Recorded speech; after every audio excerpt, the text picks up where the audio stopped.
యెహోషువ గ్రంథము 16వ అధ్యాయము.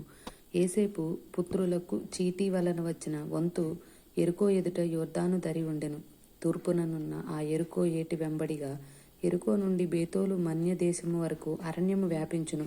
అది బేతేలు నుండి లూజు వరకు పోయి అతారోతు అర్కీయుల సరిహద్దు వరకు సాగి క్రింది బేత్ హోరోను వరకును గెజేరు వరకును పడమటి వైపుగా ఎప్లేతీయుల సరిహద్దు వరకు వ్యాపించెను. దాని సరిహద్దు సముద్రము వరకు సాగెను.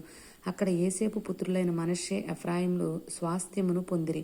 ఎఫ్రామీయుల సరిహద్దు అనగా వారి వంశముల చొప్పున వారికి ఏర్పడిన సరిహద్దు అతారోతు అద్దాను నుండి మీది బేత్ హోరోను వరకు తూర్పుగా వ్యాపించెను. వారి సరిహద్దు మిక్మెతాతు నొద్దనున్న సముద్రము వరకు పశ్చిమోత్తరముగా వ్యాపించి ఆ సరిహద్దు తానాషీలోను వరకు తూర్పు వైపుగా చుట్టూ తిరిగి యానోహ వరకు తూర్పున దాన్ని దాటి యానోహ నుండి అతారోతు వరకును నారాతా వరకును యెరికోకు తగిలి యొర్దాను నొద్ద తుదముట్టెను. తప్పూయ మొదలుకొని ఆ సరిహద్దు కానా ఏటి వరకు పశ్చిమముగా వ్యాపించును.